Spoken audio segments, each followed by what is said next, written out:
Hi guys, thanks for joining me again. This week's still water tutorial is a variation on the cruncher pattern. Without further ado, let's get into it. In the vise we have a Hackle H230 barbless hook. It's at size 10 and it's on a medium wire and is in black nickel. The thread we're going to be using today is the Vivus 8O and it's in black. So first thing to do then is a little bit of wax onto a thread and get a layer of thread down, catch in just behind the eye and using your rat's tail as a guide.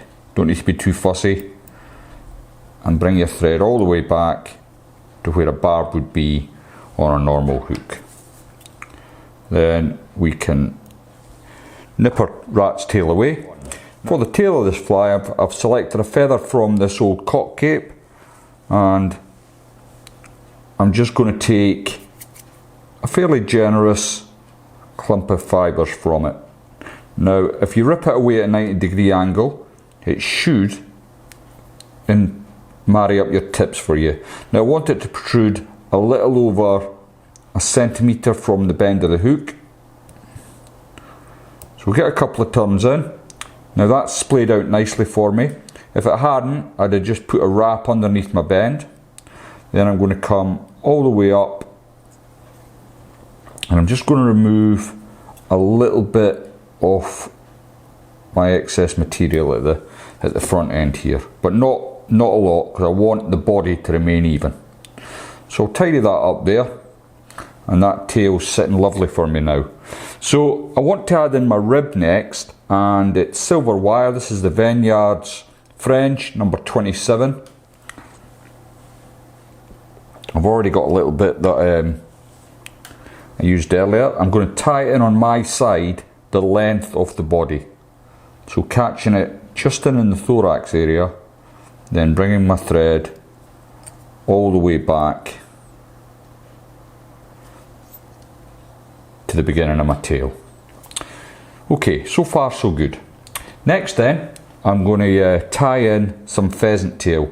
Now, many of you will be thinking, oh, maybe the tail should be pheasant tail, but I find it's too brittle, and what happens after a fish has had it a couple of times, the tail just breaks off if you've used pheasant tail. That's why I like to use the cock hackle, because it's dead flexible, you get a similar effect, and the fish can hit this fly all day and it won't be destroyed. So that's why I'm not using the pheasant tail as tailing. So I'm going to just come in with my snips, take off 3 to 4 strands, and I want to catch that in with the tip. So just capture your tips in. Now this is where the body material is at its most vulnerable. The first couple of turns are fairly crucial. So I'm going to just attach my trusty hackle pliers to this and very carefully, avoiding the point of the hook, bring my body up. Now don't worry if it all splays out like you can see it's doing with me. Because I've got several fibres, it will all get covered in the end up.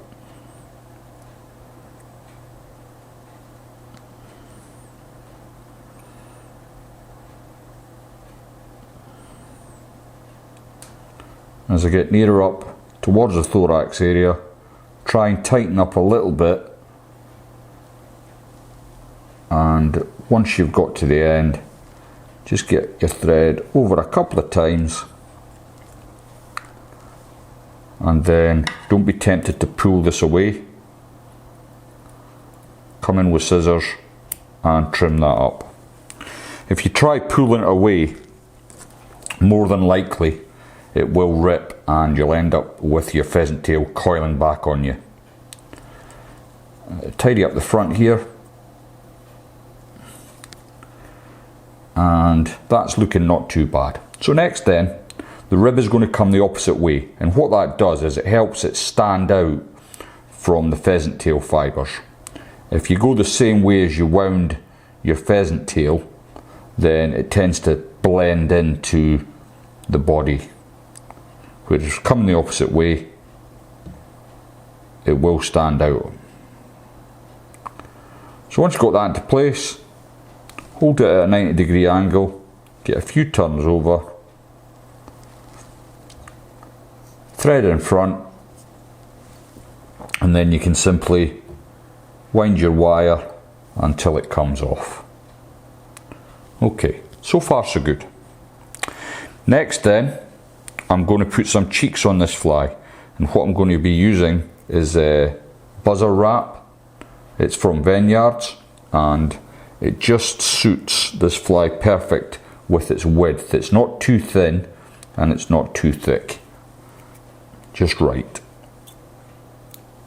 So I've just taken a small snip off, and I'm going to tie on my side first.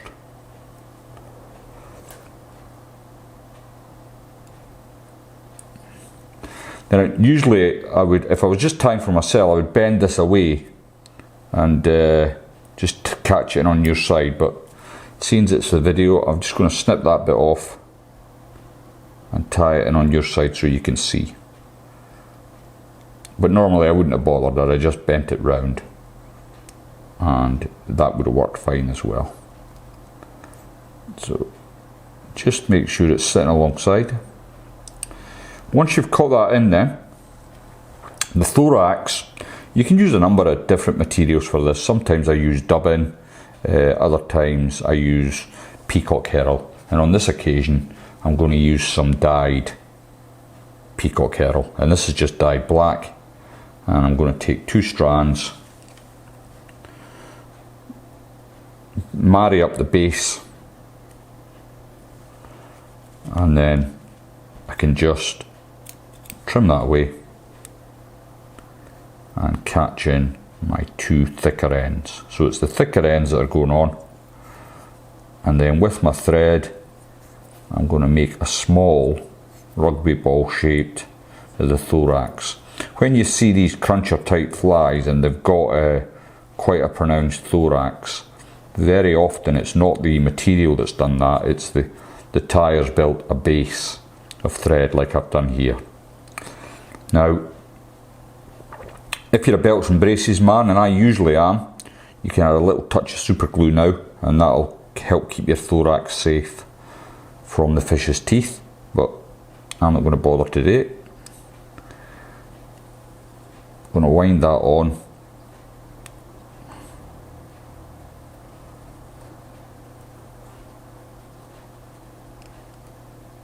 Like so. Then as I get to the front, I can bring my thread over to hold that into place. Then bend it back, and you should be quite well near the tips now, which means that it'll just simply snap off for you. Okay, just disregard that waste. So then my 2 cheeks can come over, and I'm going to bend these in and tie them in at the same time.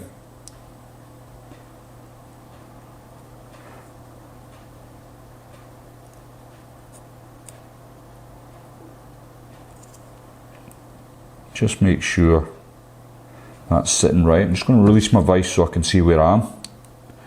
Yeah, that looks pretty good. Now, for if you're sitting watching this video, you'll be thinking, oh, them cheeks don't really stand out, and I would agree with you. While you're looking at it at the vise, it doesn't. It's not a standout in your face cheek, but when it's in the water and it's wet, it does give a little glint, and that little bit of light that reflects off that does impart some life to the fly. So next, I'm going to just undo my spool while I get some wax on my thread. Next, we're going to tie in our hackle, and I'm using this black dyed hen cape here. I've already pre-selected a feather from it, and I've stripped it to the point that I can just keep it a little bit tidy. Probably won't use these fibres that I've got right here. I only want the tip section. So what I'm going to do is, just with my hackle pliers, grabbing the tip, pulling the feather all back, so I've got it like this now.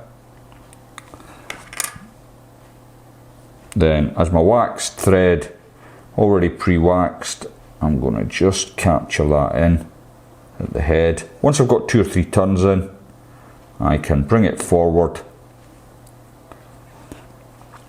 and then I can remove my tag.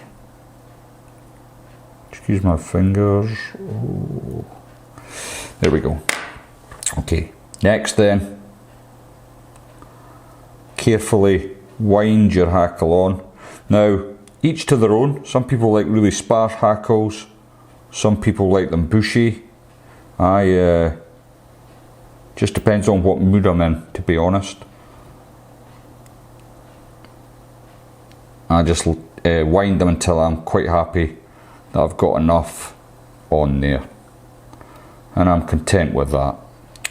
So now that I've brought that over, I'm going to bring my thread. Make sure you trap that in with your thread.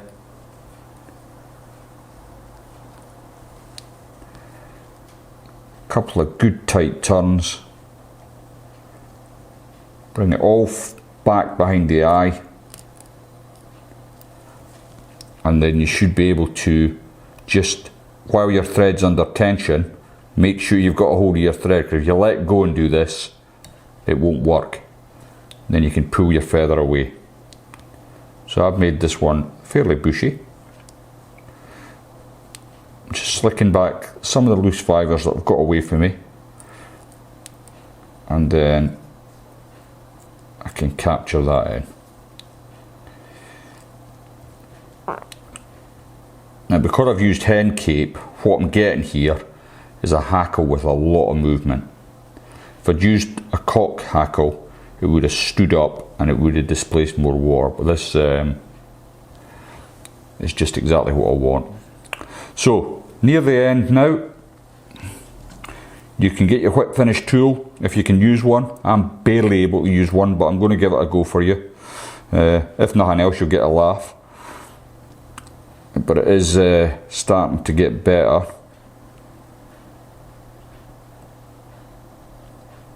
I still feel like it's a bit foreign to me, but I'm getting there slowly but surely. I can't take the abuse anymore, so I'm going to try and learn how to use it. So once you've done that, you can snip off. Then you can use some head cement, varnish, super glue. I'm going to use some UV resin. Get my little brush out, and I'm just going to loosen my vise up while I do this bit.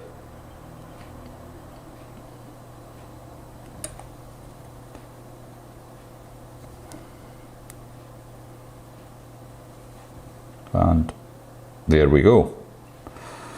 Now this fly done me a great turn at Bewl one year, towards the end of July. I think it was an England qualifier for the national final, and in Rosemary Lane they were just hammering this fly, and in the end it got me through when I thought I might have been piling in. I put it on and then took fish very quickly with it. It's a great wee pattern. Now, why am I showing you it now? Because by the time we all get back fishing, it will probably be the end of July. But there you go. I hope you're keeping safe at home and not too bored. There we are. Thanks very much for watching. I hope you got something out of that. If you haven't subscribed to the channel, please consider doing so. There's new videos every week, and I'll see you all next time.